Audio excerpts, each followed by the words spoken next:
Señoras, señores, teño que confesarlles algo. Eu son anoréxico. Sí? Eu miro ao espello e vésome gordo. Requisito número 1 para ser anoréxico. Pero, bueno, eu isto de ser gordo non ven de agora, senón que ven de hai moitos anos. Eu era gordo antes de nacer. Cando viña nai foi facer ecografía, fun con ela, dixen, vou contigo, e cando lle dieron os resultados, eu non collí na pantalla.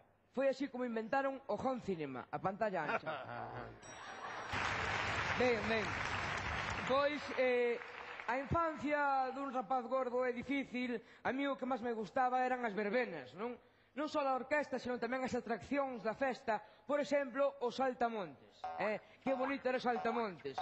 Aquelo todo iba ben, salvo cando fulano do micrófono, el culito para arriba e para abajo, pois, cando fulano do micrófono paraba todos os brazos os saltamontes, menos lo que iba eu. E empezaba, ese gordito para arriba, e ese gordito para abajo, e miren ese gordito, ese cuerpo serrano.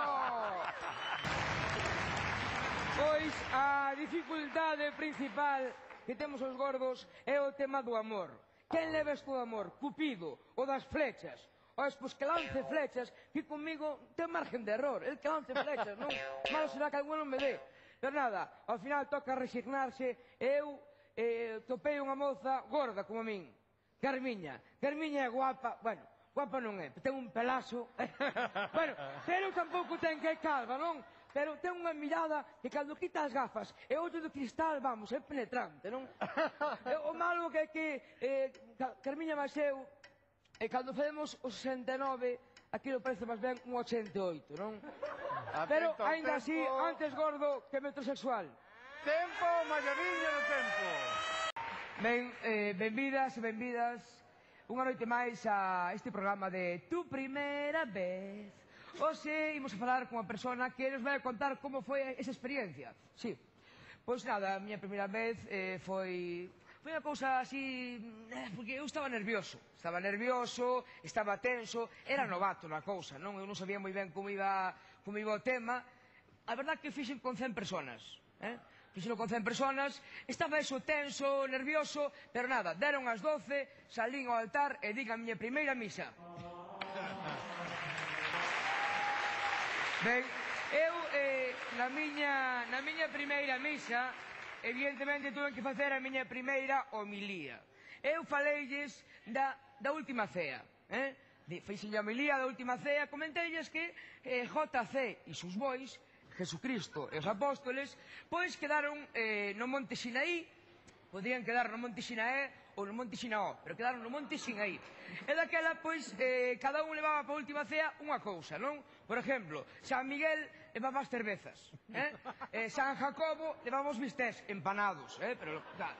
San Juan se levaba sardiñas, puro de lumerada, non? Despois, San Pedro se levaba palabras maiores, se levaba perico, sí? Bueno, María non era apóstol, pero deixaban a ir igual, non sei por qué, non? E despois chegaba Judas que traía a Guardia Civil, todos para o caldeiro. Auga, que importante é auga para beber, que importante é auga, pero tamén para ducharse, que algún di, no, é que eu son alérgico a auga. Mentira, mentira cochina neste caso, non? Vamos a ver, falando de ducharse, a auga é importante, pero tamén é importante o champú. Eu hoxe voulles falar dun champú que é un auténtico mentireiro, o champú anticaída. Vamos a ver, outro día fun comprar un bote de champú anticaída, non por nada, é simplemente por afán investigador. Entonces, púseno ali co resto dos botes e viño co chorro de auga. Ois, caeu igual que todos os demais. Champú anticaída? Non, mentira. E aparte hai que pensar no señor Calvo, que xa está traumatizado por ser calvo, por non ter pelo. No momento en que ten que recoller o bote anticaída, traumatízase o doble. Por qué? Porque nese momento fai calvo doble. Pois, os calvos teñen o problema da alopecia, pero eles son moi listos e din, ois, estou calvo, non teño pelo pola cabeza, entonces vou deixar pelo no resto do corpo. E daquela aí empezan a utilizar unha proporción diferente de champú e gel. Botan gel pola cabeza e champú no resto do corpo. É o que lle chaman científicamente a inversión dos hemisferios pelares. Ben, falando de outra cousa, as mulleres non utilizan champú anticaída. utilizan todos os demais. Sí, utilizan pois leche hidratante de avena, champú de miel, body milk de frutos del bosque, que ti as ves entrar no baño e dís, oes, que vas, ducharte ou desayunar? ¿No? Pero bueno, eu sempre digo que, bueno, que non somos calvos de todo, somos semicalvos, non?